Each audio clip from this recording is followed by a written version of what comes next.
presentar hoy un libro que se puede considerar como un libro inédito, unos documentos inéditos, un descubrimiento que ahora os explicarán los autores, que no es que hayan tenido que investigar mucho, ¿no? Sino que sí, pero que estaban convenientemente escondidos o no sacados a la luz. De ahí el título, Luz sobre la guerra de 1898. Es un libro en el que desgrana, y yo se lo decía a los autores comiendo hace un par de semanas o tres, los manuscritos del ministro de Marina de aquel entonces. Y lo que yo le decía a los autores en aquella comida, y se lo decía de verdad y de corazón, pues si no, no lo diría ahora y no se lo diría a ellos, es un libro que puede decir, joder, los escritos de un tipo, madre mía, qué tostón, ¿no? Se lee muy bien, es un libro que se lee muy bien, se lee muy ameno, y además ellos lo han hecho de tal manera que alguien que no esté muy puesto, que no es el caso de ninguno de los que estáis vosotros aquí, en la guerra de 1898, lo pueda leer y adentrarse en el tema. Yo solo estoy aquí para presentar a los autores, porque normalmente sabéis que estoy sentado en la mesa, pues son tres, yo creo que es suficiente, podéis, ¿no? Entonces puedes hacerlo, ¿no? Sí. Vale. Entonces os digo, tenemos a José María Balmisa, que eres tú, que ya ha escrito cosas sobre 1898, ha escrito un libro que me han hablado muy bien de él, he de reconocer que no lo he leído todavía, que es Bustamante y los inventores de la Marina, el desarrollo de las defensas submarinas en el siglo XIX. Luego tenemos a Enrique Rovira Murillo, que también ha escrito un par de libros sobre 1898, sobre todo hay uno de Puerto Rico, ¿correcto? Dime el título. La invasión de Puerto Rico. La invasión. Pero tengo uno de Cuba, que se llama Los diarios de la campaña Santiago-Cuba, luego la invasión de Puerto Rico y la pérdida filipina. Y a medias uno de Los misterios del 98 con Manrique. Me va a permitir la broma porque me llevo muy bien con él, es un auténtico friki de la guerra de 1898, ¿no? Es una cosa que estás todo el día investigando y buceando y no hay cosa que se le escape de la guerra de 1898. Y luego tenemos a José María Manrique, Coronel Manrique, que es el segundo libro que escribe con SN Editores. Sabéis que tiene el otro libro de Carrero asesinado. Y bueno, pues aquí os dejo con ellos. Son unos tipos amenos, que encima os han traído fotos, por lo cual va a ser muy entretenida la conferencia, y luego tendremos un ratito de preguntas. Pues, ¿cómo vais a hacer el orden? ¿Quién va a empezar? Manrique, pues tú das paso luego a los otros. Gracias. Gracias a la editorial, gracias a ti, gracias a ustedes por su asistencia, y les hemos hecho esperar, con lo cual vamos a cortar un poco la presentación. Yo tuve la suerte de conocer a José Enrique Rovira porque descubrió una de esas cosas que arrojan luz a los vericuetos, a los episodios oscuros de nuestra historia, que son bastantes. Él descubrió en el archivo de Segovia la hoja de servicios y un anexo, una memoria que escribió el general Luis Pando Sánchez. Pando, que era el teniente general, jefe de Estado Mayor de Cuba. Escribió una memoria en la que relata que durante el conflicto, durante la guerra, ya declarada la guerra, él marcha a Florida y está cabildeando con los yanquis. Entonces, eso ya no es que vaya contra la versión oficial que nos han contado, que se escribe en las academias, en los institutos, en la universidad, por supuesto en los medios, de nuestra inferioridad, de nuestro mal armamento, en fin, los magníficos que fueron nuestros soldados, pero que los otros eran mucho mejores. Eso, para el que quiera verlo, es una luz cegadora. Yo había tenido, con inquietud, llevado por el mal sabor de boca que supone acercarse al 98, y luego por mis conocimientos militares, en que esa campaña no cuadra con un mínimo mínimo de enfoque militar. No cuadran ni las actividades de los americanos ni nuestra falta de actividad, nuestras ineficaces decisiones. Entonces el segundo chispazo, el segundo gran resplandor es este, Luz sobre la guerra.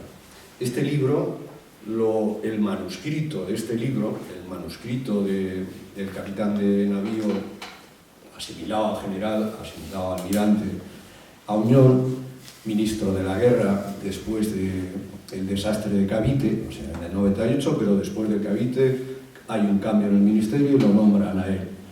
Este libro ha estado oculto más de 100 años. Debió terminarlo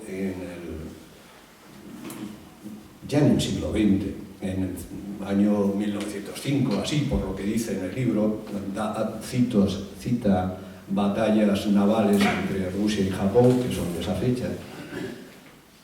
Este libro está guardado, este libro estaba oculto, y gracias a José María Balmisa, que era un poco lo que yo quería decir, tuvimos la suerte todos, creo que tenemos la suerte todos los españoles de conocer su existencia. Otra cosa es cómo haya llegado y tiene su curiosidad y su enseñanza también saber cómo ha llegado a nosotros.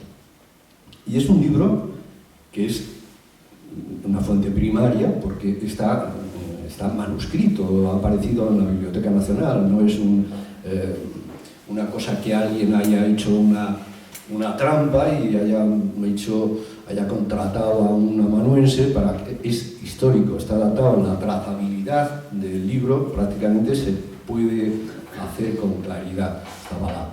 Ahora lo explicaremos. Pues esos dos hitos son trascendentales y hacen cambiar la percepción, el discurso oficial, la versión oficial del 98 radicalmente hasta extremos, bueno, ya lo verán un poco de mano de nuestra explicación, y desde luego el que se acerque a leerlo no tendrá más remedio que llegar a la conclusión de que efectivamente aquello no fue como nos han contado. Es lo mínimo que podemos decir. Además se pueden sacar más conclusiones, pero que la verdad oficial es mentira, eso cae de su peso. Hecho esa entrada, yo quería que el autor de ese descubrimiento, de ese hallazgo, les contara cómo fue. Gracias, José María. Bueno, pues yo el manuscrito lo encontré en la Biblioteca Nacional buscando para hacer un trabajo sobre Bustamante, que perseguía una figura que es interesantísima, José Bustamante Quevedo. Era uno de los científicos que murieron en Santiago de Cuba. Había otros como Villamil y bueno, Díaz Ordóñez, el artillero, no murió, pero también estaba en Santiago de Cuba ese día 3 de julio del 98, el mes de julio del 98. Lo encontré en la Biblioteca Nacional hace ya muchos años, lo tenía guardado, entonces siempre me había preguntado por qué esto nunca había salido a la luz, ¿no? Entonces un día, bueno, le seguía a José María Manrique, le seguía mucho en la prensa y en los medios de comunicación y tal, y entonces pues le envió un mensaje, él se puso en contacto conmigo, nos pusimos en contacto, y entonces le mandé toda la información que tenía, lo que había encontrado en la Biblioteca Nacional para que lo valorara. Él lo valoró y además consideró muy oportuno introducir a Enrique Rovira, porque es un experto en el 98, y bueno, y a partir de ahí pues ya estaba claro que teníamos que sacar a la luz el manuscrito, porque era una fuente, como dice, primaria, inédita, y es necesario para explicar el 98, que todavía tiene lagunas y puntos negros. Es incomprensible, ¿no? El texto de unión fue comprado por el Estado español, por el Ministerio de Cultura, en julio del año 2000. Lo compró mediante una cosa que se llama derecho de tanteo, que es un privilegio o una compra preferente de la Administración sobre por ejemplo, en este caso un manuscrito de patrimonio nacional, ¿no? O algo que pertenece al patrimonio, ¿no? Entonces lo compró en una subasta pública en Fernando Durán en julio del año 2000 por 4,5 millones de pesetas. Eso es muy importante, para nosotros es muy importante. Hemos tratado de indagar dónde estaba el manuscrito antes del año 2000, desde que se generó o desde que se escribió Unión a finales del 98 o principios del siglo XX hasta esa fecha del 2000. No lo hemos conseguido, estamos en trámite porque hemos hecho consultas por transparencia, etcétera, ¿no? Entonces intentaremos indagar primero, la valoración técnica del manuscrito, porque el Estado se gastó 4,5 millones de pesetas, y segundo, la procedencia, dónde estuvo durante ese siglo que comentaba José María Manrique, que estuvo perdido. El manuscrito pues, son unas 943 cuartillas, se agrupan en 74 capítulos y un número de secciones, que recorre todo, es un análisis completo de la guerra, en primera persona por el que era el ministro Marina entre el 19 de mayo del 98 y marzo del 99. En marzo del 99 presenta su dimisión y la regente María Cristina se la acepta. Si quieres... entonces, bueno, hay un punto importante que no hemos mencionado, y termino. En esos 74 capítulos falta el epílogo, y ese punto es clave para nosotros, y no lo hemos conseguido saber si fue redactado y se perdió, o si no fue redactado. No lo conocemos, y por eso no está en el libro. José María, gracias. Pues el autor no es el amanuense de esas cuartillas, porque hay varias manos que le encargó a alguien, dictó a alguien. El autor, capitán de navío de primera clase, Ramón Auñón, era el más moderno de los oficiales generales, almirantes, asimilado a... Entonces los llamaban generales, porque incluso llevaban las estrellas que conocemos en el ejército de tierra, las divisas. Este hombre era, voy a hacer una somera descripción para que se valore también quién es. No es un desconocido, no es un desconocedor de la ciencia militar, no estaba fuera de órbita, estaba de jefe, estuvo de ministro durante esa segunda parte de la guerra, siguió mucho tiempo, era, como tantos militares de la época, desgraciadamente, era político, era diputado, fue diputado en bastantes legislaciones que se sucedían con rapidez los cambios, y lo fue a continuación de la guerra, también fue senador vitalicio, llegó a capitán general del departamento de Cartagena, y era un hombre del Partido Liberal Progresista del jefe de gobierno. O sea, no era un requeté, es decir, no era uno de la extrema derecha, no era un extrema izquierda republicano, era un hombre del sistema, era un hombre del partido en el gobierno y siguió siéndolo, como he dicho, hasta llegar a senador vitalicio y a comandante, a capitán general de Barcelona. Este hombre, cuando dimite el anterior ministro por el desastre de Cavite, la Junta de Generales Almirantes, de Oficiales Generales de Marina, se reúne y decide nombrar a otro. Y nadie se ofrece voluntario, salvo Auñón, que es el más moderno de todos los que había. Curiosidad, ninguno de los Beranger ni de personalidades con más experiencia y mayor empleo lo admite. Este se hace cargo de la misión dura, sabiendo que le iba a tocar lidiar con una guerra que ya pintaba muy mal después de la pérdida de Cavite.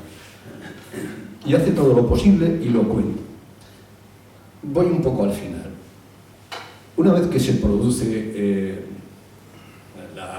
el armisticio, se pierde la guerra, llegan repatriados los que habían combatido y hay una serie de consejos de guerra para dilucidar las responsabilidades de cada uno. A Montojo, por ejemplo, le va mal, a Cervera no le va mal por un voto, y hay una sensación de caza de brujas. Se estaba palpando, lo sabían todos, que a alguno le iba a caer el mochuelo por su responsabilidad o porque se estaba buscando eso.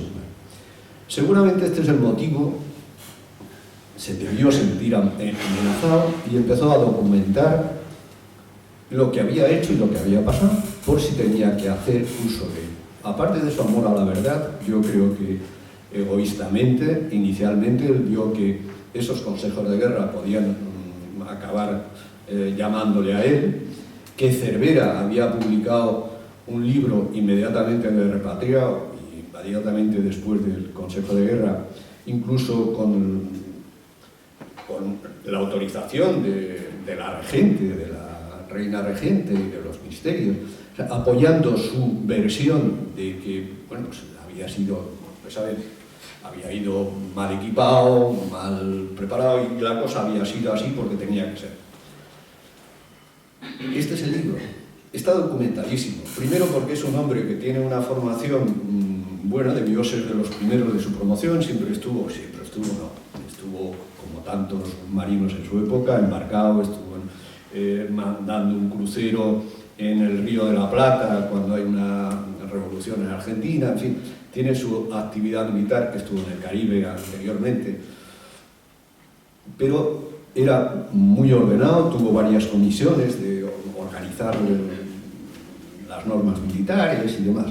Y esa organización y esa cabeza suya la empleó en recopilar todo lo que había visto desde su puesto de ministro de Marina.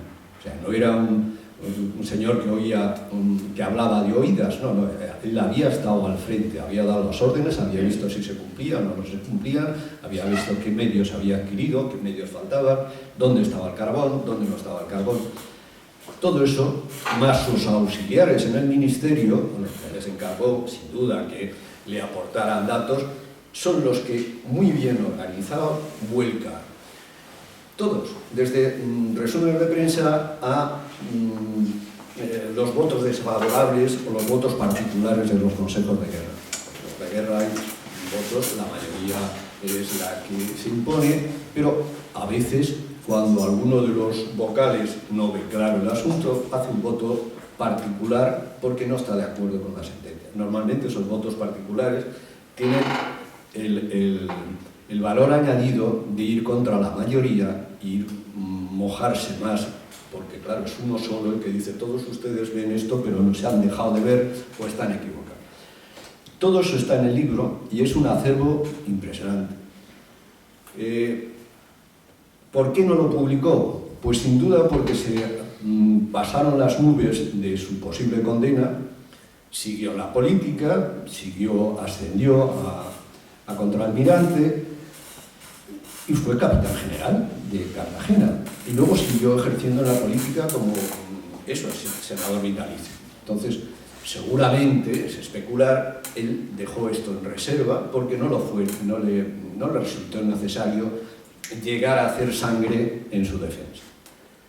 Y este es el libro. Este es el libro que es una primicia, y te doy paso a ti, y que tiene un valor de fuente de primera clase, que nos puedes contar, que conoces con suficiente profundidad y amplitud lo que se ha publicado de la versión oficial y de la no versión oficial, y los 4 o 5 documentos primigenios que había hasta ahora para conocer el 98 y que lo tendrá muy bien conocer.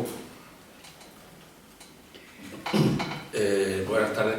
Pues en efecto, la versión oficial que se nos ha trasladado hasta hace poco, hasta que se está, yo creo que estamos en un proceso revisionista desde hace unos 15 años.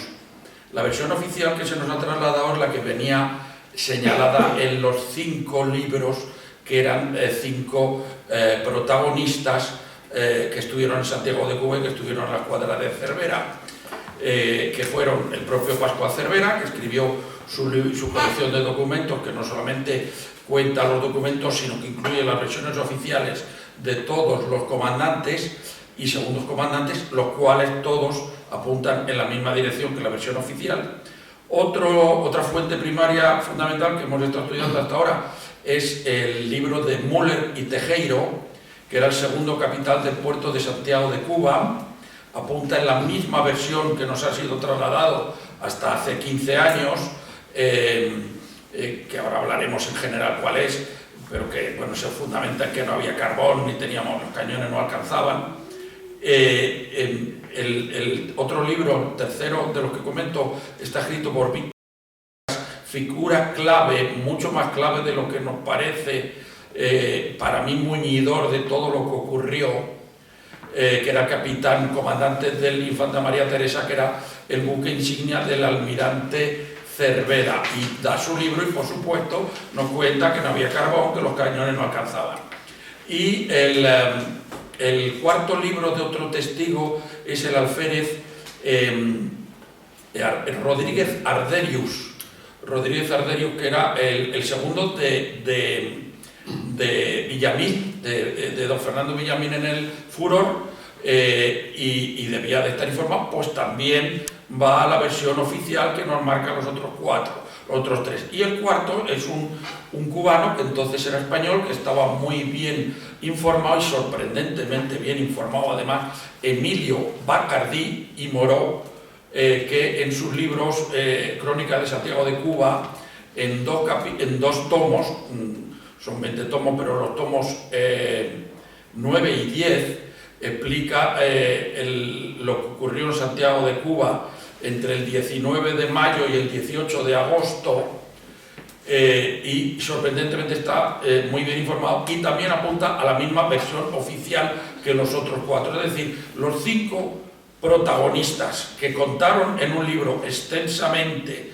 todos apuntaban a la misma, curioso, pero así era, todos a la misma versión. No había carbón, los cañones no alcanzaban, eso. Y cuando hemos criticado a alguno, pues esto no nos cuadra, lo que estamos leyendo no me cuadra. O sea, Cervera entra el 19 de mayo, es bloqueado el 28 de mayo. Bueno, ahora ya sabemos, según Auñón, que el 29, porque claro, es muy exacto en sus cosas. Entonces se queda 10 días dentro del puerto. Y hace Auñón unos análisis que hasta ahora no se habían hecho. Cervera tenía carbón para salir, para Cienfuegos, al día siguiente, no ya el 21, el 20 podía haber salido para Cienfuegos.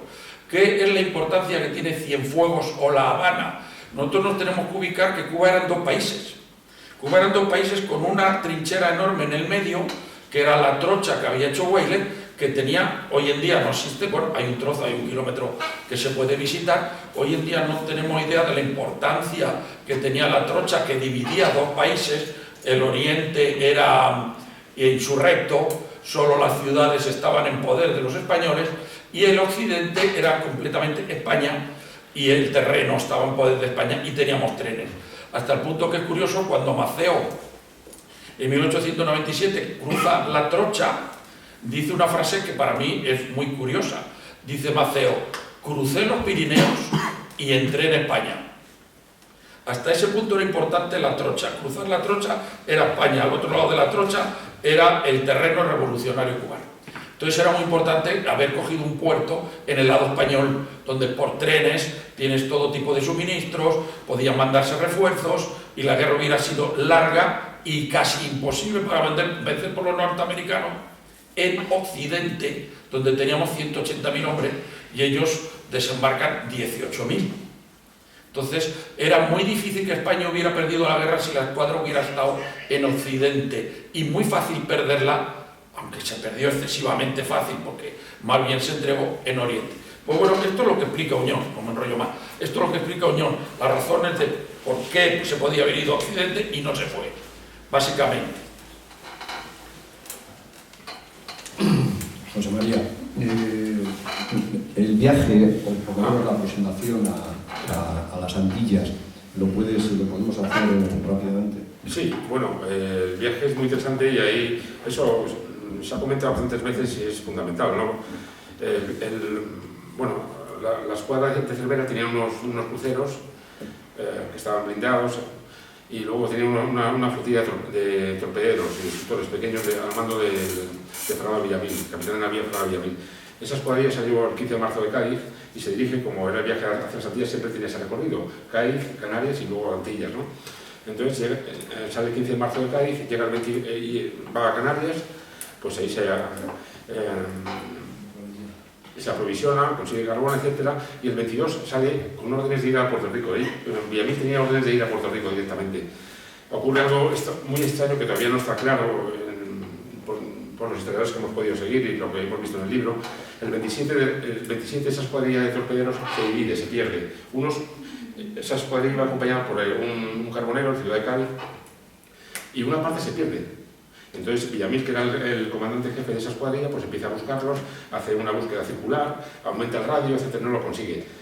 claro, los barcos que se han perdido, como no tienen carbón para llegar hasta Puerto Rico, pues al final buscan el puerto más cercano, que es el Cabo Verde, van a Cabo Verde. Y Villamil, cuando no los encuentra, después de hacer círculos muy amplios de 50 millas y más, pues dice, no pueden abrir a Puerto Rico, tienen que estar en Cabo Verde. Y va a Cabo Verde. Llega a principios de abril a Cabo Verde. Y ahí se los encuentra, y entonces Villamil incluso ordena la ejecución de una sumaria porque ve cosas muy raras de lo que ha ocurrido aquí, ¿no? Es interesante que luego esa sumaria se cerraría al cabo de un año, en el 99, cuando Villamil ya había muerto. Villamil muere el 3 de julio. Es otro de los héroes que mueren en Santiago, ¿no?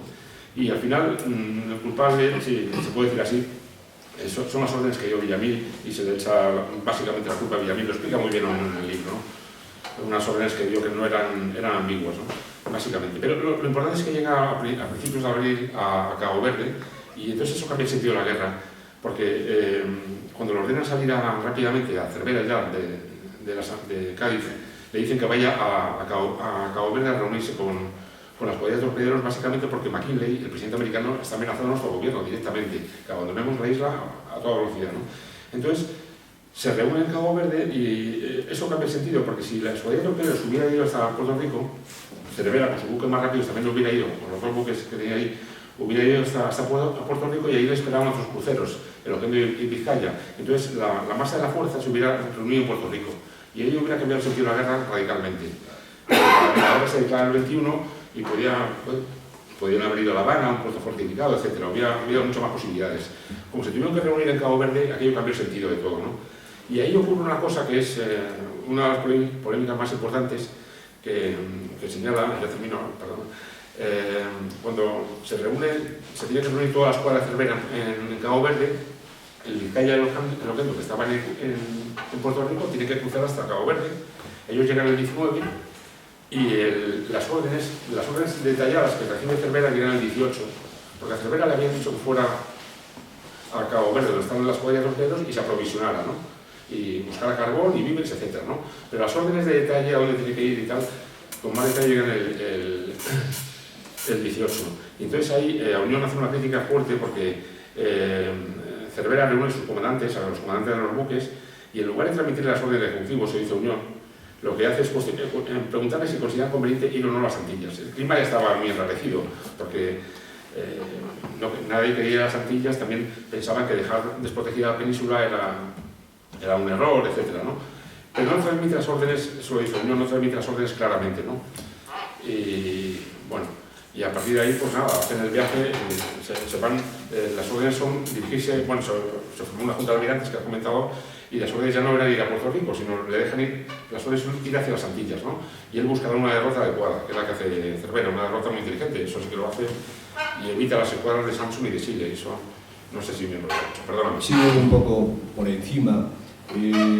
Una derrota, has dicho, un rumbo, una trayectoria, pero que curiosamente va apoyándose en las islas, en los sitios donde había cable submarino. Entonces las comunicaciones, la radio no existía todavía, pero había cables submarinos y entonces se podía conectar al momento si estabas en un puerto con esa terminal de cable submarino. Entonces, curiosamente, va a pasar por puertos donde hay cable submarino, con lo cual, es lógico, con lo cual va a estar informado, todo lo informado que podía estarlo a través del cónsul, a través que tenía enlace con la península. El que se mande atrás, después del incidente que has hablado, a los torpederos, porque Villamil mandaba 4 destructores y 4 torpederos, hace que se pierda ya la mitad de esa escuadra rápida de actuación nocturna, sobre todo contra las grandes unidades por su velocidad y con torpedos.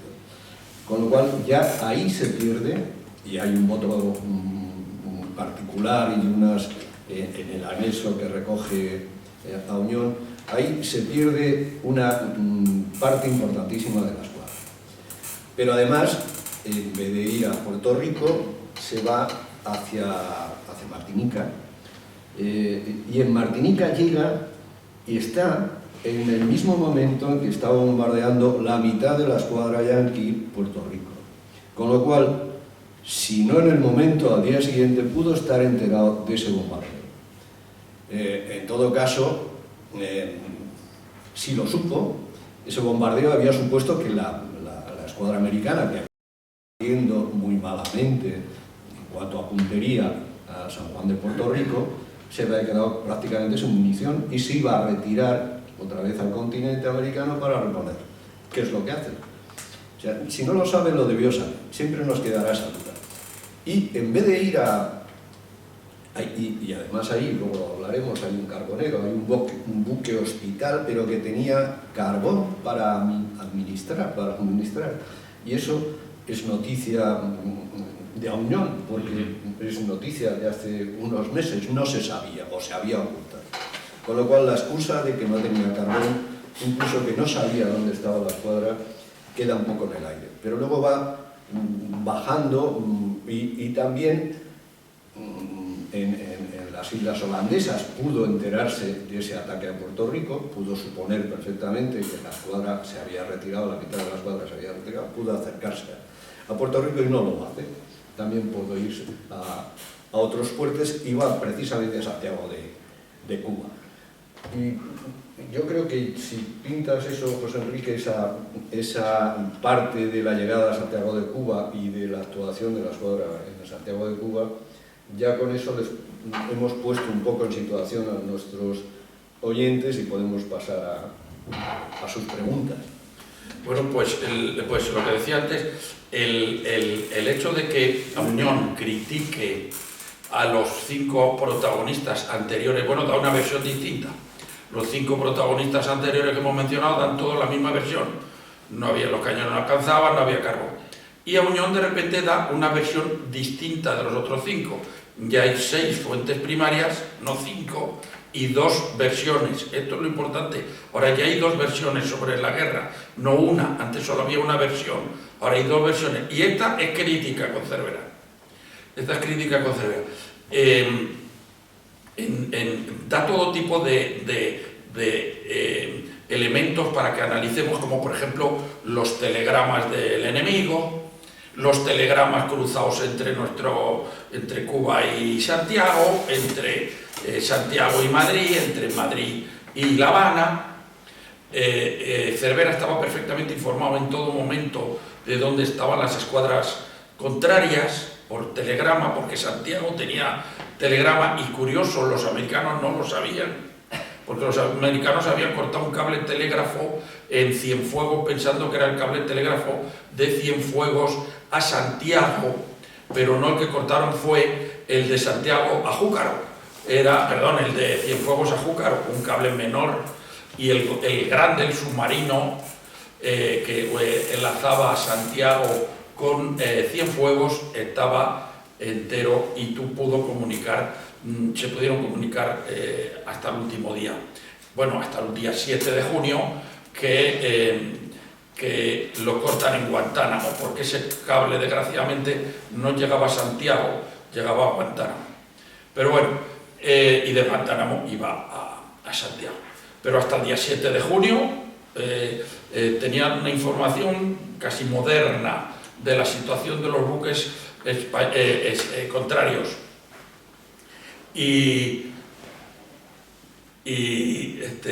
Bueno, pues nos encontramos en Santiago y no sale de Santiago realmente nunca, no sale nunca.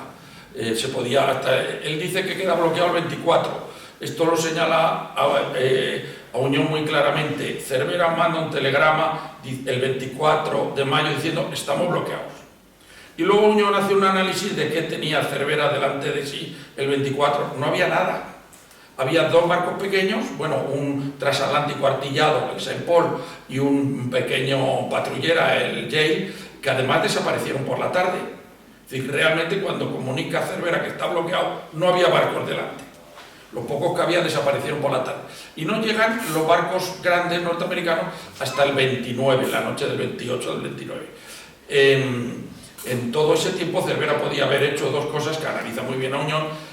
Y claro, los que hemos dicho esto hasta este momento nos han tachado de almirantes de salón. Yo me he tenido que escuchar muchas veces: claro, tú eres un almirante de salón, es muy fácil criticar a Cervera desde el asiento. Bueno, yo creo que aquí la novedad es que Auñón no es un almirante de salón, es un almirante. Es un almirante quien está diciéndonos todo esto. Ya no es... y además que ahora nosotros, efectivamente, con la distancia de 125 años, tenemos un prisma distorsionado de lo que sería aquello. Auñón lo narra en directo. Esto es la joya que tiene este libro. Que todo esto lo narra un almirante de la época, el jefe de Cervera, y en los días, porque está escrito casi como con un día, como lo que lo ya he leído, como con un diario. Bueno, es un diario de lo que va pasando. Pues, si no queréis apuntar nada más, o tú sí. Sí, solamente un comentario. Aquí hay muchos expertos en el 98. Solamente iba a hacer un comentario porque Cervera, en mi opinión, porque muchas veces se habla de traición, no traición. Cervera está claro que el día que entra el 19 de mayo y sale el 3 de julio, nunca quiso salir de Santiago. Tampoco quiso ir a las Antillas, lo manifestó muchas veces. Eso es completamente cierto. ¿Y cómo se enfrentó al problema de la salida? Cuando se lo ordena Blanco, el capitán general de Cuba, el 2 de julio, puede ser cuestionable o no cuestionable. Él estaba resolviendo una ecuación. Estaba pensando, seguramente en mi opinión, estaba pensando en ese momento en sus hombres, en los 2.300 hombres de sus tripulaciones. Pero hay una cosa, por supuesto, otros oficiales como Bustamante vieron el problema y se enfrentaron a él de forma muy diferente. Dijeron que no asumían esa postura y hicieron votos particulares. Era el segundo, el jefe de Estado Mayor de Cervera, hizo votos particulares. Pero para mí un punto clave es que Cervera no fue relevado tampoco. Porque es verdad que Auñón, todo lo que dice es muy interesante y la crítica es impresionante que hace y muy fundamentada, como ha comentado Enrique y José María, interesantísima, y por eso no estaba... Pero Cervera debería haber sido relevado, en mi opinión, con todo lo que me cuenta Auñón. Y él por el gobierno español, debería haber sido relevado y no lo fue. A partir de ahí, ¿cómo se enfrentó Cervera como almirante de la escuadra? Pues ahí cada uno tendrá su opinión. Yo estudié a Bustamante lo que hizo y para mí era un comportamiento muy honorable, me gustaba mucho, ¿no? Pero bueno, yo por eso dejo claro que seguiremos hablando. El valor de esto es esta pieza que introduce, es posible lo que no se hizo hace 125 años, hacer un informe detallado de por qué ha ocurrido esto y dónde están las responsabilidades y dónde están los errores, ¿no? A lo mejor ahora podemos hacerlo, esa es la cuestión. Sin duda, yo creo que sí, y creo que hay que hacerlo, porque no es un tema de historia pasada, del cual, bueno, pues uno puede sacar mayor o menor satisfacción intelectual de conocer la historia. No, es una historia de la cual se puede sacar unas conclusiones y unas enseñanzas actuales, francamente aplicables, porque nuestra situación actual es igual o peor que entonces. La historia oficial, entre otras cosas, decía que España no tenía aliados. España tenía un aliado fundamental, que era Inglaterra, que le traicionó. Incluso Estados Unidos era, de alguna manera, aliado. Y su aliado francés también le traicionó. Y eso se demuestra en las acciones diplomáticas y de todo tipo que hicieron. Como ahora. No es que no tengamos aliados, es que nuestros aliados no defienden Ceuta, no defienden Melilla, más bien lo entregan en el Sáhara, más bien en Gibraltar. En fin, es un conocimiento absolutamente extrapolable. Y además lo fundamental que puede sacarse de ello es que el problema no fue de inferioridad militar o de inferioridad sociopolítica o de falta de aliados. El problema fundamental fue de nuestros gobiernos que entregaron aquella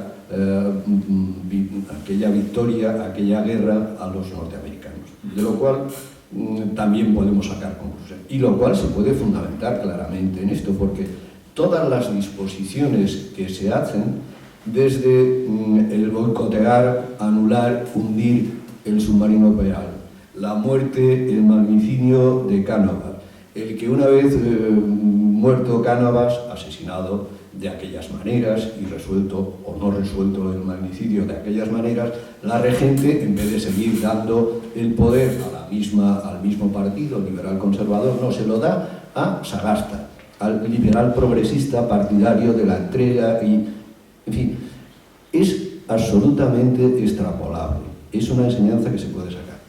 Volviendo al tema, yo creo que con esto les hemos puesto un poco en situación y creemos que si tienen alguna pregunta sería el momento de hacerla y profundizar en esos campos que hayamos dejado por encima. Ustedes dirán. Sí. Entonces, por lo que veo, hay unas negligencias importantes en la conducción de los hechos por las autoridades, pero de ahí se puede decir que hay una intencionalidad, en algunos casos, no en la mayoría, de entregar eso, Cuba y tal. En el caso de Cuba se puede deducir que hay una negligencia que sea intencional en algunos casos. Hay negligencias y hay algo más que negligencias, porque si se dice que no tengo carbón y tengo carbón, si se dice que estoy embotellado, que me han embotellado en el puerto y no puedo salir, y puedo salir, solo hay 2 barcos auxiliares, entonces ya no es. Pero ese es el caso de Cervera, que es un poco el caso que fundamentalmente pinta a Oñón. Pero Oñón pinta también un poco lo que pasa en Filipinas. Puerto Rico no lo toca, pero Filipinas. Y todo, múltiples aspectos apuntan en esa dirección. O sea, no solo son negligencias, que son negligencias de caballo, porque, por ejemplo, en la batalla terrestre o en la salida nocturna que no hace... Vamos a ver, la poca artillería de costa que tiene Santiago es fundamentalmente desmontada del crucero que estaba allí con los motores estropeados. El gobernador militar de Santiago prohíbe hacer fuego a esa artillería de noche por no gastar munición, porque el cerco de noche era con reflectores desde 2 acorazados. Y claro, los contratorpederos, en este caso los destructores, su eficacia es en el combate nocturno, donde la visibilidad les ayuda y encima el humo de las explosiones. No son negligencias. Esa actuación del gobernador de Santiago no es negligente, porque además para asustar a esos destructores, a esos acorazados que estaban con los reflectores mirando al puerto, con 2 cañonazos vale. 2 disparos por pieza, 4 cañonazos y no se vuelven a acercar los acorazados americanos al puerto. Yo soy artillero y vamos, lo veo claro, lo puedo mantener. En fin, pero vamos, sigue, perdón. No, sí, estoy de acuerdo con eso totalmente, esa experiencia. Pero sí creo que hay, aquí hay 2 cosas. Yo creo que hay militarmente hay errores, torpezas, militarmente, que son evidentes. Y también en tierra, casi más en tierra. Tierra sorprendente, cómo se le deja desembarcar al adversario, cómo no se le opone nada hasta que llegan a Santiago, y cuando llegan a Santiago, la batalla de las Lomas de San Juan, se enfrentan 450 españoles contra 10.000 norteamericanos. Eso era claramente un tributo de sangre que se le había exigido a esos pobres soldados condenados a morir. No se pretendió vencer en ningún momento. Si tú vas a vencer y tienes, como tenía ese momento, que tenía la escuadra los 1000 marinos de Cervera a las órdenes de Bustamante, en ese momento contaba con 11.000 hombres, ¿cómo opones al adversario 450? Porque además tuvimos suerte que atacaron el Caney, donde teníamos otros 550 hombres, pero eso no era la punta de lanza parecida, la embestida que parecía tener la Army, que parecía ir directamente sobre las Lomas de San Juan. Luego en el último momento se desviaron al Caney y fue una lucha de 18.000 contra 1.000, contra 950. No estaba destinado a que venciéramos. Aquella batalla no estaba destinada a ser vencida, ni ninguna de las que planteamos. Los capitanes generales de las 3 provincias habían sido sustituidos recientemente. Blanco, el que más tiempo llevaba, tomó posesión en enero del 98. Augusti, gracioso, ya llega con la guerra empezada a Filipinas. Llegó el 25, como los yanquis nos declararon la guerra el 25, pero retroactivamente desde el 20, que es también muy gracioso, pues ya estaba la guerra empezada. Y el tema de Puerto Rico es casi el más sangrante. Llegó el nuevo capitán general, que además era un hombre belicoso, era un cubano de Santiago, Andrés González Muñoz, era la bestia negra de Maceo,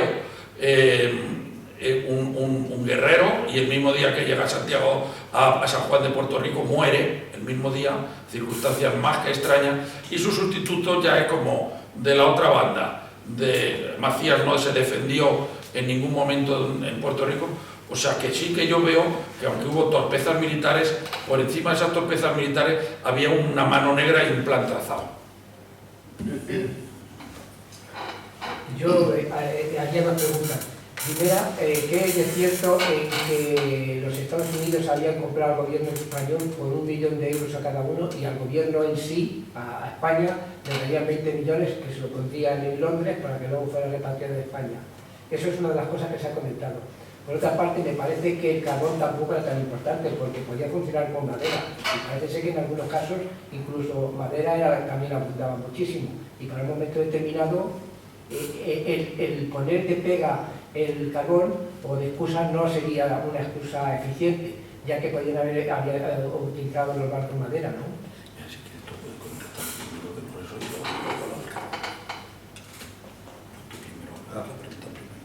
Sí, yo personalmente no he localizado ningún documento donde se recoja esa oferta, ese soborno del millón a cada uno de los ministros y demás. Pero vamos, es absolutamente creíble. Puede ser que esté por ahí, yo no lo tengo, me gustaría tenerlo. Ni lo pongo en duda, ni lo niego.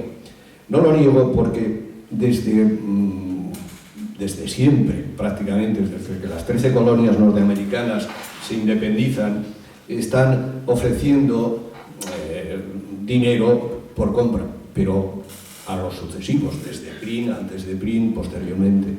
O sea que ese afán de compra y de soborno, sin duda existió. No lo tengo, no lo puedo documentar, ni lo he visto al que lo ha citado que haga una cita, a pie de página, lo referencie. Yo no lo he podido, no sabría dirigir la búsqueda, ni para mí ni para otro. Pero no sería extraño. Ahora, eso está dentro del contexto que hemos dicho antes. Quiero decir que si si el gobierno español boicotea, hunde el submarino, no hace falta, lo hace, pues no lo sé. Por perversidad, sí, seguramente también por soborno o por presiones. Porque lo que no tenemos casi nunca en cuenta es que en el siglo XIX, aquel constructo que dicen los profesores de universidad, aquella frase hecha que militar y masón es lo mismo, o que decir liberal y masón es lo mismo, es que es así. Ellos mismos, la masonería, los masones,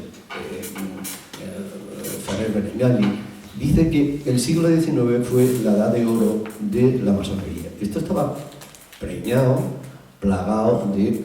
Entonces, esos señores, aparte de sus ideales y de sus cosas, al final, aparte de la ideología, tienen una dependencia externa, de la logia, de algo externo a su puesto en el Estado, en España. Entonces, no es extraño que además de dinero, que pudo haberlo y sin duda hubo ofrecimientos de compra, hubo también presiones de otro tipo, o sea que no lo veo mal. ¿Dices lo del carbón y la madera? Bueno, este carbón había, y carbón de calidad, que hacen distingos entre que el carbón que había en Santiago era de mala calidad, y no es verdad, había carbón en los carboneros, que está en el que hemos dicho antes, el buque hospital, y otros, documenta a Auñón que Cervera se deja arrebatar un carbonero que se acerca a Santiago a la vista del puerto, a la vista de vigía del puerto. Podía haber mandado algún barco a defenderlo contra dos cruceros auxiliares, nada de grandes acorazados americanos, dos barcos civiles artillados. Bueno, había carbón. Entonces no era necesario llegar a ese recurso extremo de quemar madera, que tiene menos poder calorífico, menos eficacia. No sé si queréis decir algo más. Así, la madera para estos barcos de 7.000 toneladas no valía. Sí se quemó madera en los barcos que quedaron en Filipinas, que no estaban en la bahía de Manila y por tanto no se hizo degüey con ellos. El resto de los barcos españoles, que eran pequeñas patrulleras, más grande el Álava, sí pero con madera, pero eran barcos mucho más pequeños y iban mucho más despacio. Un acorazado de estos no solamente necesita carbón, sino que necesita carbón Cardiff. En Santiago había, bueno, de momento a Cervera, y esto es una novedad mundial, digamos, hoy en día, a Cervera el vapor Alicante le ofrece Martinica 2.000 toneladas de carbón Cardiff. No las toma. Luego en Santiago nos dice Unión con kilos, no ya con toneladas, con kilos, que había más de 2.500 toneladas de carbón Cardiff. Y luego estaba, que las tenían acumuladas para el crucero Reina Mercedes, que estaba con los motores rotos y aunque tuvo movimiento, pero muy poco, todo el carbón era para la escuadra, Cardiff. Y luego había un carbón Cumberland que existía para el tren a San Luis, que se cargó, no sé por qué, porque había del otro, pero debió de haber un desbarajuste y se cargó el Cumberland y de hecho iba mucho más rápido con el Cardiff. Por alguna razón se cargó el Cumberland, pero madera ahí no valía para eso. Estos barcos tan enormes. Y luego también tenía otro buque, el de Stormel, otro buque que rechazó, eso es cierto, el 25 de mayo rechazó un buque con 3.000 toneladas de carne. Y las calderas, y cada uno de esos buques llevaba 8 calderas, con máquinas de triple expansión. Significa que la expansión se hace, es que es muy importante, porque se hace a 3 niveles de presión para aumentar la eficiencia de las máquinas. Eso requiere generar una presión en el vapor muy alta, que se consigue con un poder calorífico del carbón, ese Cardiff. La madera no valía. No. Ya he leído por Perdón, pues no sé si me equivoco, pero vamos, me parece que has recibido la palabra. Mi pregunta es un poco más diferente. ¿Hasta qué punto fue trascendental la muerte de Cánovas del Castillo en el esquema general de la guerra? No me acuerdo muy bien, pero el anarquista que lo asesinó, si es que tuvo algún nombre, llegó a ser alguna gente... ¿Llegó a tener algún papel, es decir, fue algún agente pagado por Estados Unidos o se trató de un caso puramente aislado que tuvo la mala suerte de ocurrir en el peor momento y en el peor lugar?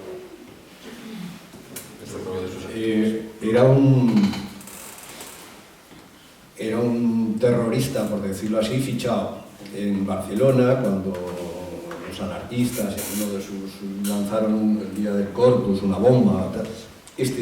Se le hace ficha, no se le prueba que fuera autor, pero sí está en ello. Tiene que pasar a Francia, de Francia pasa a Inglaterra, vuelve a Francia otra vez, está en contacto con los separatistas puertorriqueños, masones muchos, vuelve a Inglaterra, entra por Portugal a España y se mueve absolutamente tranquilo, con un revólver, con una supuesta identidad de periodista, hasta el balneario donde está Cánovas. Allí nadie le pregunta, nadie le ve escribir, se mueve con absoluta autoridad, con absoluta libertad. Es un atentado muy raro.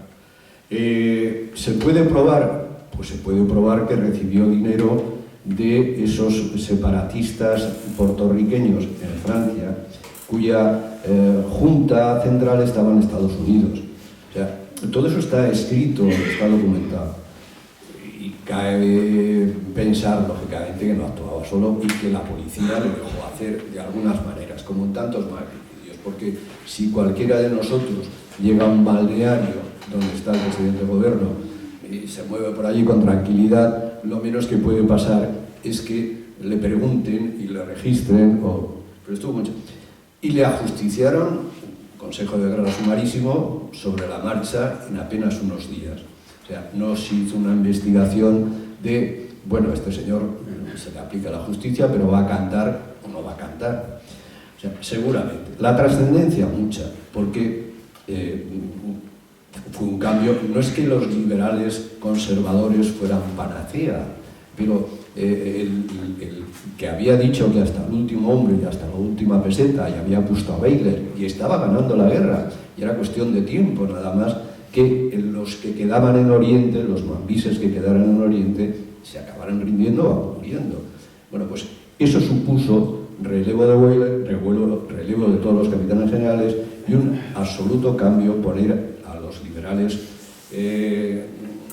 progresistas en el poder, que hicieron todo lo posible por esto que hemos visto. Sí, fue trascendente, muy trascendente. No sé si Nicolás. Yo estoy hablando del carbón, la versión oficial, al menos los cruceros españoles eran más rápidos, por diseño, que los barcos americanos, pero no dieron velocidad. Hubo uno que sí, dio velocidad, dio más velocidad, y según dicen, perdió presión al final, porque, y la versión es esa, la oficial al menos, porque se quedó sin el carbón bueno, sin el Cádiz. Es el Colón. Sí, y fue el que todo el mundo dice que pensaban que escapaba, y no escapó. Eso es lo que se dice. Que decían que el carbón que tenían era malo. Por otra parte, lo que dicen que en la versión oficial, digamos, donde estaban encerrados, en Santiago de Cuba, pues el carbonero era casi a mano, expuertas, no tenía muchos medios para hacer el carbonero. Claro, hacer un carbonero de un acorazado, si eso es verdad, hacer eso es como beberse un vaso de vino con palillo. No sé cómo veis la cosa esa ahora con esto. Yo me tiro a la piscina. Con relación al Colón, una de las cosas que dice Auñón, y cita periódicos americanos de la época, del momento, es que Auñón dijo a los periódicos americanos,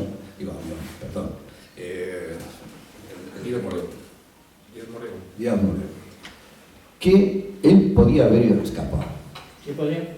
Haber escapado. Él dijo a la prensa, taxativamente, lo ponen en titulares, en letra de portada, algún periódico americano, el comandante del Colón dice que pudo haber escapado pero que no lo hizo y que las razones las dará en las Cortes cuando vuelva a España. Algo así. Pudo haber escapado. Y esa confesión de parte, que es como para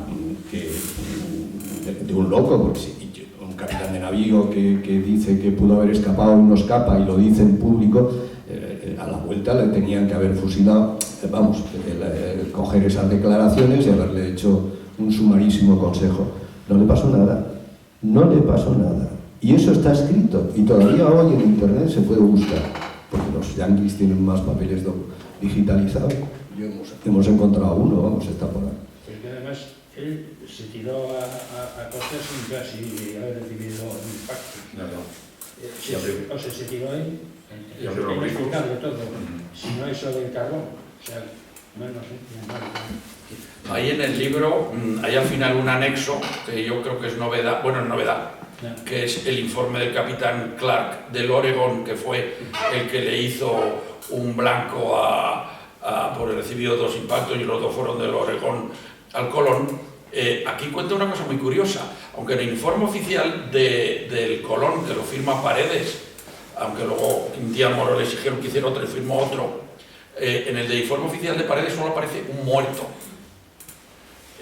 Clark, en su informe oficial, que aparece que no estaba traducido al español, el informe de Clark no estaba, es fundamental en la historia de España, pero no, hasta al día de hoy es novedad que lo hemos traducido ahí al español. Clark dice que se encuentran 5 muertos. O sea que ahí pasa algo raro. Se nos acaba un poco el tiempo. Sí, por favor. Yo lo he terminado de leer hace poco, ya lo he enseñado. La verdad es que me ha encantado. Es increíble la ironía que tiene el propio Auñón con respecto a algunos personajes, ¿no? Como es buenísimo el toque irónico que tiene a lo largo del libro, ¿no? en sus escritos. Me han venido a la mente multitud de preguntas, pero yo quería ir un poco, es que son tantas que no sabía ni por dónde empezar, pero por acotar, quería ir un poco al manuscrito. Yo tengo mi formación, digamos, filológica, me interesa siempre un poco más esto. ¿Hay algún, porque os he oído contar que, bueno, que apareció la Nacional o que lo habéis encontrado, no hay ninguna voz de ningún... Es decir, ¿qué se sabe de la historia del manuscrito? ¿De quién viene, quién lo tiene, cómo aparece la Nacional? ¿Lo habéis visto el manuscrito físicamente? ¿Os habéis visto en microfilm? Sí. ¿Lo habéis visto físicamente? Sí. No en microfilm. Y al verlo físicamente os da pie a que podáis detectar si se le han segregado hojas o no, si está cosido, porque el hecho de que falte justo la conclusión es muy sintomático, ¿no? Porque ahí es donde él debería de reflejar, digamos, su opinión, de por qué falta esto, hay esperanzas de que pueda aparecer o no se llegó a escribir, es decir, hay testigos de quién lo poseyó, que pueda dar noticias, es decir, ¿qué se sabe, digamos, de la historia del manuscrito? Desde el 2000 para atrás no sabemos nada. Básicamente Unión tuvo un hijo, Antonio Unión y Gómez también. No sabemos dónde estaba ese manuscrito. El manuscrito tiene varias, como ha comentado José María, tiene varias caligrafías. Eso lo pone el registro catálogo del Biblioteca Nacional. Le hemos preguntado exactamente quién ha certificado eso, para ver que era original, que era un original de esta persona, ¿no? De Ramón Unión y tal. No hemos obtenido esa respuesta, ¿no? Y tiene algunas anotaciones del hijo, incluso, en el propio manuscrito. Y luego, pues, lo único que hemos podido encontrar por ahora, digo que estamos intentando investigarlo con una consulta más oficial, es cuando se subastó en esa subasta y no sabemos el contenido de lo que se subastó. Hemos pedido también esa información para saber si estaba más completo o menos completo o cómo estaba. No se sabe ni quién lo subasta, No. ¿Por qué manos ha pasado? No se sabe nada. No, tú no sabes quién es el vendedor y solamente sabes quién lo compra, que es el Ministerio de Cultura, y lo publica en el BOE. Tiene que decir en el BOE por cuánto lo ha comprado y tal. No sabemos nada más. Y tampoco sabemos... Voy a hacer una pregunta. Sí. A ver, es que hay varias cosas que me llaman la atención. Es decir, se pierde la escuadra de Cervera. Vale, bueno, antes de que se perdiera la escuadra de Cervera, que se perdió la escuadra de Cavite, la escuadra de reserva iba camino, digamos, de Filipinas. ¿Por qué se le da... Santaella dice que se le da la orden de retorno? Porque, bueno, se teme que haya un ataque de una escuadra norteamericana a las costas y que hubiéramos podido perder posesiones de las Canarias, o que hubieran atacado y haber tomado Cádiz, o alguna posesión que les hubiera interesado a los americanos. Santaella, he oído yo decir, creo, que las potencias occidentales no lo hubieran permitido. Y él dice que por qué se le dio... Yo sigo también con ese interrogante, ¿hasta qué punto? Porque yo no tengo ninguna confianza ahora en las potencias occidentales y tampoco creo que eso que él llega a afirmar hubiera sido verdad, de que hubieran intervenido si los norteamericanos hubieran atacado nuestras costas aquí, digamos, en Europa. ¿Qué hay, digamos, de eso? Y luego, he leído también aquí que un general, después de haber perdido la escuadra, no sé si después de las lomas de San Juan o no, pero que él tenía esperanza y que veía que se podía resistir y que se podía combatir, y que fue a España para informar sobre eso y que se le denegó y que ya no quisieron combatir. Es decir, ¿por qué eso? Porque es que da la impresión de que no se ha querido combatir nunca en esta guerra, nunca se quiso combatir. El segundo general que usted comenta, Francisco, es Pando. Pando vino a España el 18 de agosto, llegó el 22 de agosto con la España firmada, protocolo de Washington, que se hizo en francés y en inglés, no se hizo en español. Y Pando llegó aquí muy valiente, diciendo que él quería seguir la guerra, cuando él era el jefe del Estado Mayor del Ejército de Cuba y no estuvo en Cuba durante la guerra. Pero un poco como excusa de decir, pues oye, yo me lío a pegar tiros que no los he pegado hasta ahora. Y sobre lo de las cuadras de socorro. Las cuadras de socorro cruzan el canal de Suez.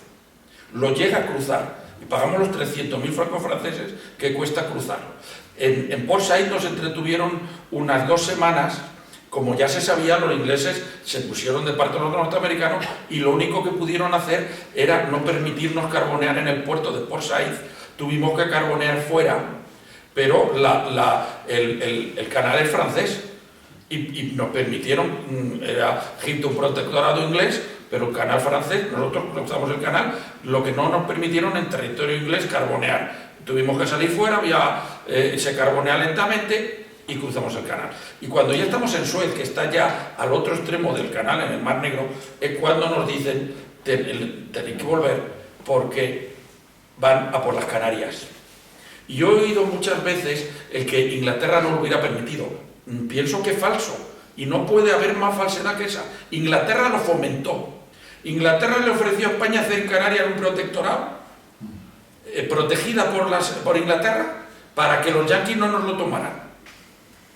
Inglaterra estuvo haciendo movimientos rarísimos en Gibraltar y propuso hacer un protectorado en Cádiz para que no nos lo tomaran los norteamericanos. Es decir, Inglaterra estaba feliz de que los norteamericanos nos tomaran todo. Iban a apoyarles en todo momento y sacar la tajada de coger protectorados en Canarias y que los habríamos perdido para siempre, y Cádiz, que bueno, hubiera sido un Gibraltar más grande. En absoluto, Inglaterra no nos hubiera defendido para nada, era nuestro máximo enemigo. Por eso tuvo que volver la escuadra. No había ningún barco potente, salvo el Pelayo y el Carlos V, ahora mismo al otro lado del canal de Suez, que pudieran defender las Canarias. De todas formas, España estaba muy sola en aquella época, no teníamos apoyo de nadie. Hubo una nota oficial, una nota diplomática, con una respuesta súper joven, no teníamos ningún apoyo. Entonces, ese era un problema fundamental. Y por ejemplo, cuando una cosa que has comentado, no se quiso luchar. No hubo ningún peligro de que, es decir, porque en el 14 estalló la Primera Guerra Mundial, sí. Faltaba un poco. Es decir, no hubo ni algún conato de que, o alguna esperanza de que se hubiera internacionalizado, digamos, este conflicto. No, yo creo que no, más que nada porque no se quiso. Si el gobierno español hubiera pedido ayuda a Rusia, digo por decir algo que también pasa en estos días, a lo mejor se lo habían dado. Bueno, pero no se pidió ni ayuda a Rusia ni ayuda a Alemania. Sí hubo al principio, y de hecho dio una cosa curiosa. Al principio la reina, que era austriaca, pidió ayuda a Austria. Y Austria protestó en Estados Unidos diciendo que iba contra el Tratado de Berlín de 1885, que una potencia le quitara a otras subcolonias. De hecho, Estados Unidos rompe el Tratado de Berlín y a partir de ese momento el mundo está ya en guerra. Ya los franceses, en el propio 98, franceses e ingleses se enfrentan en Fasoda, ingleses y holandeses se enfrentan en Sudáfrica, y luego la guerra mundial, que no es más que por quitarle las colonias unos a otros. Los Estados Unidos dinamitan el protocolo del Tratado de Berlín, que decía que se tenían que quitar las colonias, que no se podían quitar las colonias los unos a los otros. Y Austria hizo una protesta ante los Estados Unidos, nada más, protesta diplomática. Pero de esa protesta diplomática, Cuba es independiente hoy en día. Porque a raíz de aquella protesta diplomática de Austria salió un demócrata, entonces están mandando los republicanos, Tellez. Sale la enmienda Tellez. La enmienda Tellez sale brutal, no se la esperaban. Es una enmienda que dice que Cuba no quiere anexionarse, que Estados Unidos no quiere anexionarse Cuba, que solo quiere la independencia de Cuba. Y gracias a eso no le ha pasado a Cuba lo mismo que le pasó a Puerto Rico y a Filipinas, recordando que en los dos hubo grandes matanzas, más en Filipinas, pero también en Puerto Rico. Perdón. Hola, buenas tardes. Muy buena conferencia. Me da la sensación al escucharles que es como si los últimos 200 años de la historia de España fuera siempre la misma. Nos quitaron las provincias hispanoamericanas con una jugada oscura, mal pensada, muy oscura, con gente muy implicada, un montón de gente implicada. Esto de Cuba exactamente igual, un montón de gente implicada, traidores a patadas, y me suena mucho a lo ocurrido el 11M, sinceramente. Es como si siempre hubiera el mismo patrón de comportamiento, el mismo modus operandi. Nunca nadie ha cantado, nunca nadie ha dicho vamos a contar la verdad. De tantas personas implicadas es increíble que no hubiera uno solo que dijera, pues esto es una traición a la España, de lesa humanidad, digo, de lesa patria. No ha habido nadie que jamás lo contara, porque al fin y al cabo ustedes han recopilado datos de una persona que ha hecho una crítica, pero no de alguien que quisiera desvelar toda la verdad. ¿No se ha dado jamás el caso de alguien que quisiera contar la verdad de todo esto? Que se sepa, no. Y esto que sabemos es de que efectivamente es una crítica, no es una denuncia, no es nada conspiranoico, no se mete en esos terrenos, no se sabe por qué. ¿Pero cómo lo consiguen? ¿Cómo lo consiguen? Que nadie cante. Pues ¿cómo estamos viendo qué pasa ahora? Yo qué sé, por hablar de vacunas. Este gobierno tiene 2 sentencias del Constitucional diciendo que es inconstitucional los encerramientos, el COVID.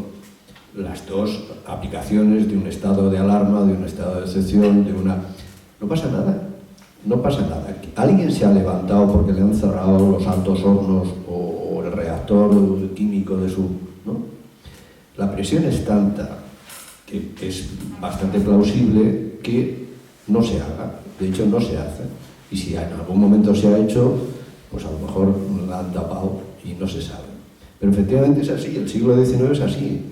Empieza el teniente coronel Riego en Cádiz. En Ayacucho se hace un simulacro de batalla entre 2 señores que antes se han dado la mano, un abrazo masónico, y se cierra el siglo con esto. Es así. Lo que es que no queremos verlo, o cuesta verlo, o es difícil documentarlo. Pero las evidencias son tremendas.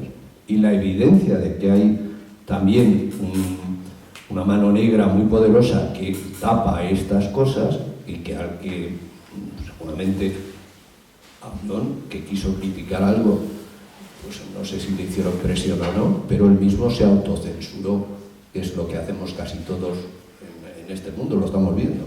Nadie dice, si piensa algo que se sale de la senda, le cuesta mucho decirlo. Por miedo. Por la autocensura, claro. Esto está miedo físico o miedo a perder las o facilidades que tenga.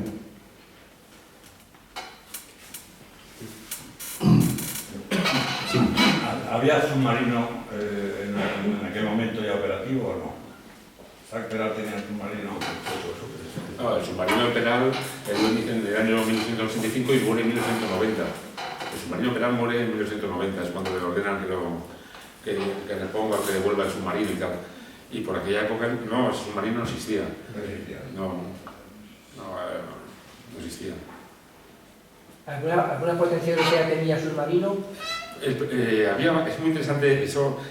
Hay fotos por ahí en el archivo del Viso y en el Museo Naval también.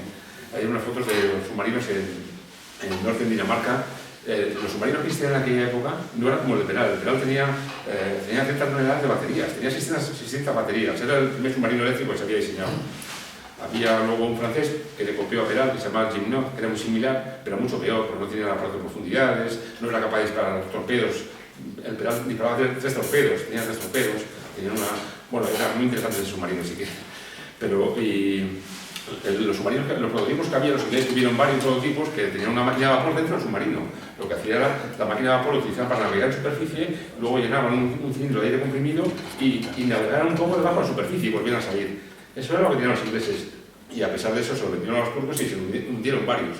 El submarino Peral era increíble. No había ningún lo más importante del submarino era el uso de las baterías eléctricas, ¿no? Y era muy interesante los inventos que hizo Peral para utilizar esas baterías, que hizo hasta patentes, muy interesante. Hace poco hubo un reportaje de televisión española sobre el submarino de Peral, como hace 2 días o 3 hubo un reportaje sobre era héroe de Cuba, decía. Y bueno, me voy a remitir a lo de Peral, porque parece ser que Peral llegó a Londres y vio todos los planos que él había hecho, tuvo ocasión de comprobarlo. Parece ser que un espía, y dice que con la anuencia del gobierno le habían trasladado a los... Sí, eso hay mucho. Algo así. Perdón, me tomo un poco la libertad de que nos han advertido que a las 9 se nos acaba el tiempo. Mi comandante, ¿iba a hacer alguna pregunta? Sí, vamos a ver. La verdad es que es apasionante y es muy interesante lo que estáis diciendo. Está bien. La verdad es que, volviendo al momento del combate, aquello pareció una entrega de la escuadra. No le hizo caso a Bustamante, que hubiera sido de dos. O sea, pensándolo fríamente, ya toda la táctica, estrategia dice que sea así. Y además lo hizo al revés, porque ponía a los torpederos saliendo al final, cuando tenía que haber salido al principio, y además que era lo que prometió, lo decía Bustamante, que lo hicieran de noche, que salieran así. Y luego se fue con interés contra el Brooklyn, eso dice, para tirarle torpedos, no le tiró torpedos, ¿por qué? O sea, todo son una serie de preguntas.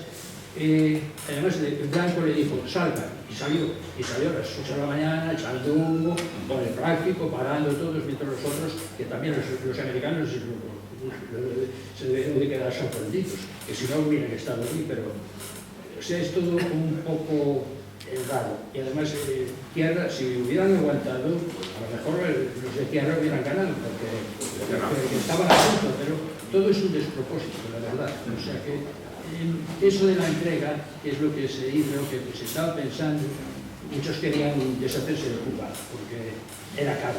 De hecho, la economía, yo estuve en una conferencia hace mucho de economista, y después la economía, a consecuencia que ello subió, que todo el mundo dice más se perdió en Cuba, no, pues la economía subió. O sea, resulta que se hizo una entrega, Blanco le dijo salgan, el tío no pudo soltar, voy a salir, sale del plazo y fue una caza de patos. Y resulta sorprendente. Y eso supongo que ahí estará bien analizado eso, lo bien o lo mal que se hizo, ¿no? Digo yo. Terminamos. Sí, mi comandante, pero esto es una edición crítica de un manuscrito de un autor. Entonces, nuestras aportaciones son para ayudar a interpretar algunos términos, algunos puntos concretos, los anexos sí, pero claro, no es una visión completa. Como decía antes José María, había que, quizá nos dediquemos o alguien debe dedicarse a poner, a recopilar todo lo que ahora sabemos y antes estaba en duda, pero ahora se sabe más. Muchísimas gracias a todos.